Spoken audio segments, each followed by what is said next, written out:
Hi and welcome to my playhouse, and today we're gonna be shucking some drives. Shucking.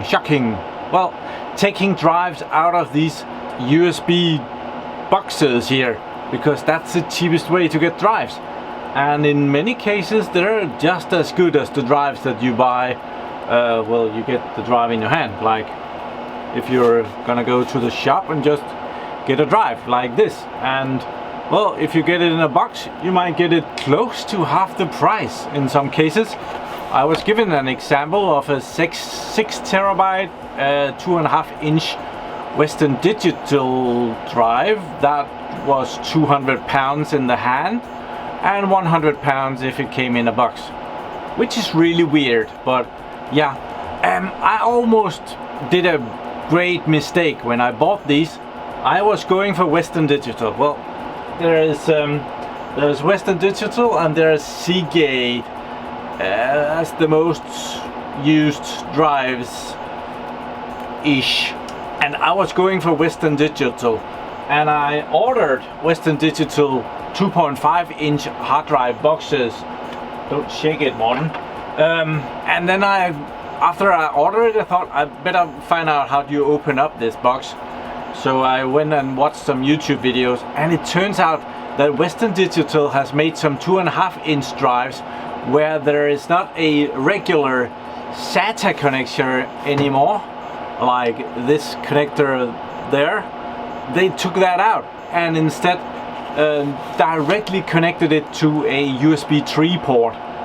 Totally unusable for what I'm hoping to use it for, because I'm gonna take these drives out and I'm gonna put, well, these are two 10 gigabyte drives. This one is actually empty, it's just for good show. I had the drive, I used it to make backup of my NAS box when I replaced that in previous video. So I got another one, that one is full, and I'm gonna be expanding one of the drives in there to make it, well, that's gonna be another video. But today I'm gonna take the drive out and I'm probably gonna put it in the NAS. Also, I'm gonna take these out, and I have some new trays for those, and I want to put them in this server, the awesome Lenovo X3650 Model 5, to get some storage in there. Right now I only have two 300 gigabyte drives in there in a RAID 1. So yeah, need some more storage there. I probably should mention that this is not how you do in a corporate environment, business stuff. This is what you do when you play at home with your own equipment, your own data, your own fault, your own. Well, you're sure to break the warranty as soon as you open up this box. So what I'm gonna do, I'm gonna take this one, the big one, out of the box first, and I'm gonna go and plug it into the computer, because if it doesn't work, it's so much easier to get a replacement before I break the box. And I'm gonna do the same thing with the small ones. I'm gonna take one first and take that out of the box and see if it looks right. Because if the drive actually doesn't work, it's way easier to get the replacement on the warranty before you break the box. So yeah, that's just how that is. So let's go closer and open it. Okay, very nice setup. This one is empty, just for show. These, we're gonna wait a little bit. We're gonna start with the big one. 10 terabytes. This was just about 2,000 Danish Kroners. Might put the price up here in my local hardware, at my local hardware pusher. So let's open Sesame.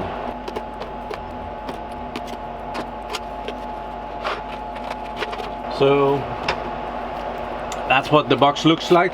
I'm gonna go to the computer, plug it in really quick, make sure that it pops up, and we'll be right back. Okay, return from the computer. It pops up great, doesn't seem to be any issues whatsoever. So let's see if we can open this up.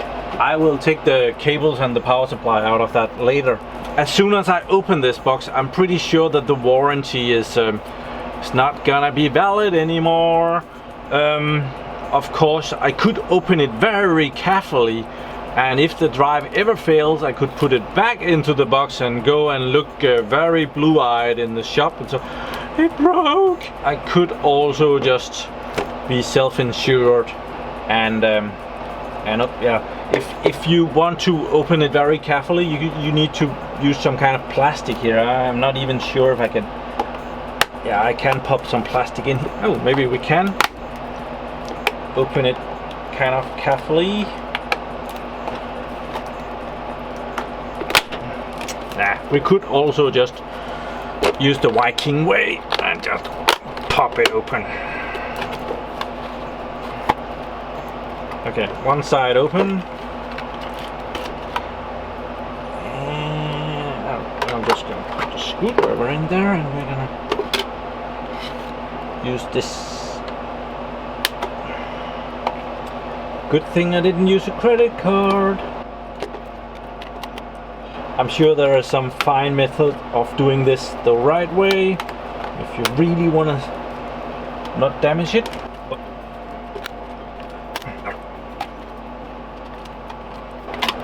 It's open. I broke some of the plastic things, so that would probably be something that if I turned this in and told me it's broke all by itself, well, I would not be able to explain that, because how would that happen? So I just wasted my warranty on this one. So here we have this is called a Western Digital white label, and somebody has done the research on this and found that the white labels are about the same as the red label. They should have about the same firmware and they have the same specs. So inside this box is more or less a Western Digital red drive, but with a white label, so that it's not as popular as if I opened this up and there was a Western Digital red. That's like lottery ticket, but this is a lottery ticket. It's just not obviously a winner. So yeah, we need to take this out of here as well without dropping it on the bloody floor, Morten. That would be so awesome if you didn't do that. Rubber feet here.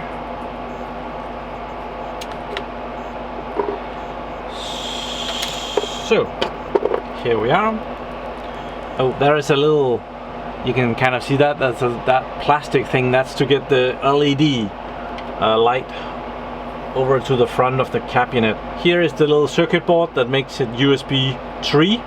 I did a video where I opened up this chip down here. I believe it was this chip. If you remove one of the legs on that, it will pass through the USB 3 connection to the drive itself and not be a element drive. Western Digital is doing something weird with that, so yeah, you don't want that. So we are gonna be removing some screws on this. So it's fastened with 2 screws, one up here, one there. Now this circuit board will slide out the back like that and show us that this is a totally regular SATA hard drive. Some of these drives, they have altered so that they have a special mode for shutting themselves down. I don't know if that's the case with this one, but some of them you have to block the 3rd power pin. We're gonna find that out as soon as we put it in, I'm sure.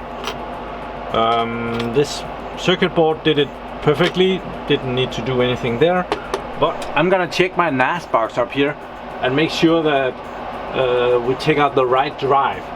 This is drive 1, 2, 3, 4, and there are 2 Seagates and 2 Hitachis in here, and I really want to replace the Seagate drives. Those are Bakuda drives. Yeah, so I'll just check the computer and see which one it is that we are going for. Okay, so the computer says that drive number 1 up here is a Seagate Bakuda drive, so we're gonna take that out. It's very important to take out the right drive when you're messing with this. If I take out this drive and I take out this drive, it's gonna mess up my array. I have a RAID 5, or a Synology hybrid RAID actually, an SHR on these 4 drives here. So it's kind of the same as a RAID 5, but it has more features. So we're gonna take out this one, and it's gonna beep at me. That's gonna be annoying, but we're gonna take that out. And it's gonna find that drive is missing and start beeping like it is already. Yeah, so we're gonna unscrew that, we're gonna put that one in, and we're gonna see if it spins up or if we have to take it out and block that pin number 3. So this is a 4 terabyte drive, so as I put it in, I'm gonna be able to get additional disk space, some amount. I'm not sure yet how much I get, but on that amount of disk space I'm going to be able to make a new partition, because I want to use that error correcting file system, BRF something. So we're going to put that on the side here. We're going to use that for something else for sure. I don't throw anything that good away, even if you probably will tell me that it's not good.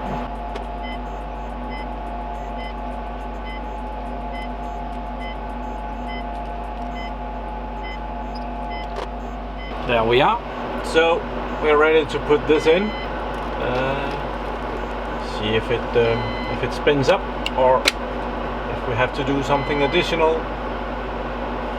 If it spins up, I would expect the number 1 to light up.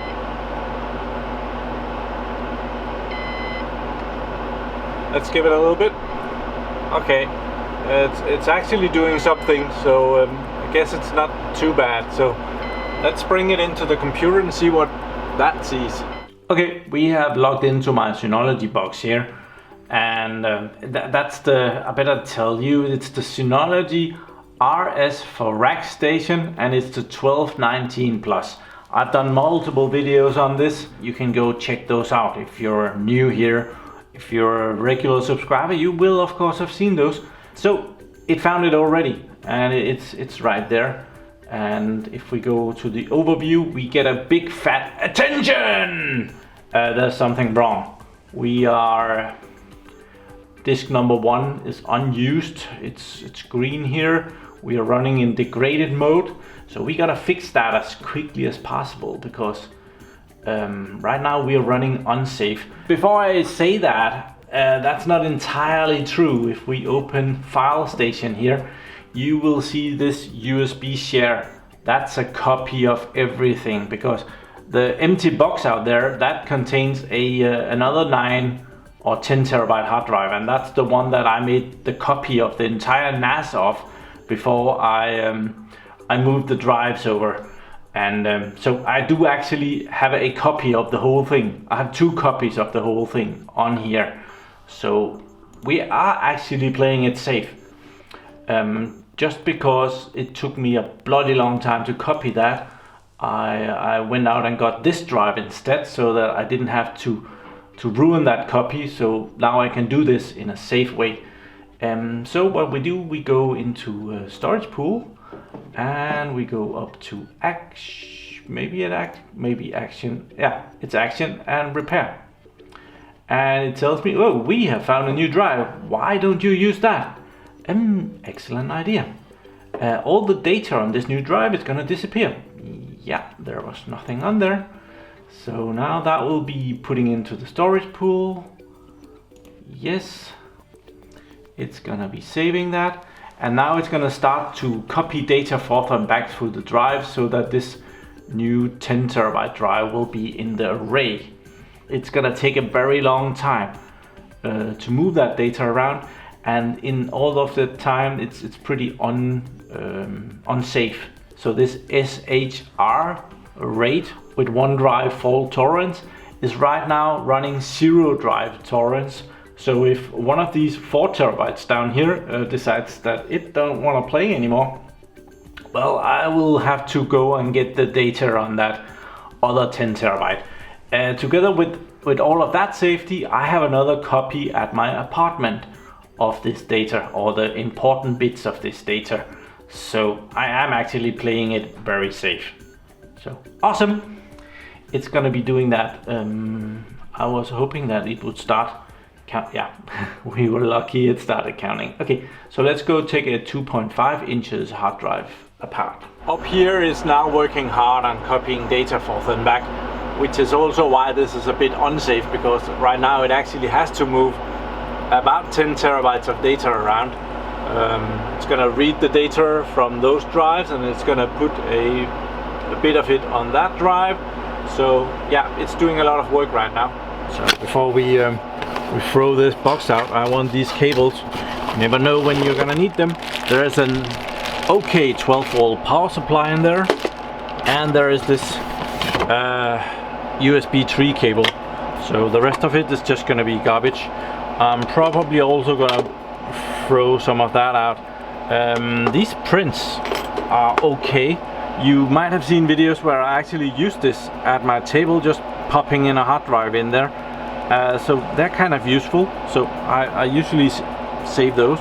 But yeah, have to do a bit of cleanup there. Okay, so now we have these Seagate Backup Plus. And this was mostly because that was about the only drive that my local hardware pusher had on stock. I didn't really want a Seagate drive. I was forced. But I'm gonna be using them together with these brackets here that I purchased. They came in from China. They actually came, or did they come from the UK? I forget. China. They came fairly quick, but I have had them laying around for a while, and that's because here is a Model 4 of the awesome Lenovo X3650.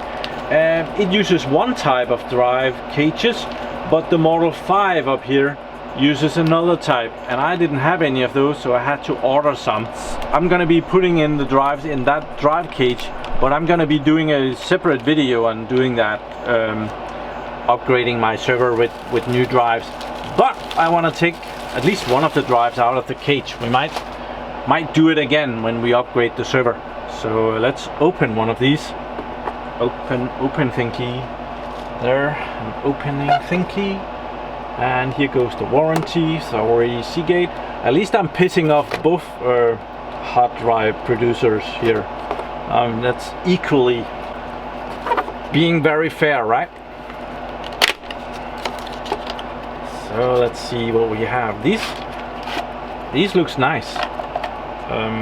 Not that the Western Digital didn't look nice. Oh, see, I'm not supposed to steal this. Okay, so let's open this. Let's see if that's doable. I saw some videos with this, and it seems that the drives are very thick. I do hope that they will fit in my server. You can kind of see it here. It's kind of a thick box here. It's kind of thick. Well, it looks nice. I'm again gonna go check at the computer and make sure that this works before we take it apart, because as I said, it's so much easier to replace it now before I break it. So let's see if we can take this apart.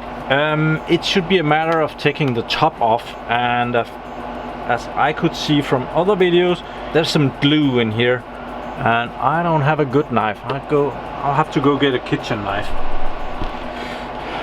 So yeah, I did see some videos on it. It's not, and American videos, they always have a personal knife on them. It's not normal to have a knife on you here. Yeah, Vikings, we have a sword, but it's not good for this. Hope I don't break this. Yeah, I don't want to break my knife here.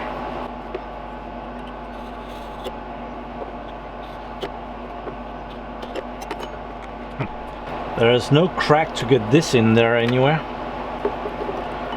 There is kind of tiny hole here.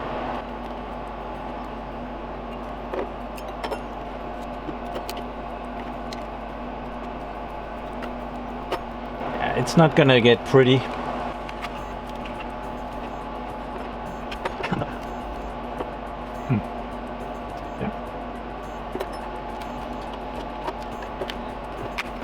So the lid is a metal aluminium something with some pads on here. So yeah, it's not gonna be mounted there again. So here we have the drive, and we should be able to get this out of there like that. And here, oh, they have covered this drive in some tape that we also need to remove this connector. And that was where the Western Digital, they had this connector was just part of the system board or the print board on here. So this Seagate, it's different because on the Seagate here it is actually a separate PCB that is on here. Let's see if we can get that out of there. It's a bit weird taking a brand new product apart like this, but we are just removing all the crap to get to the gold.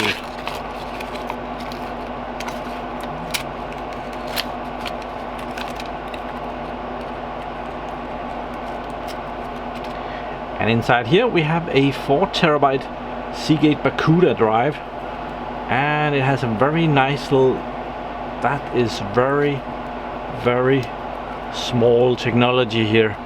That's amazing.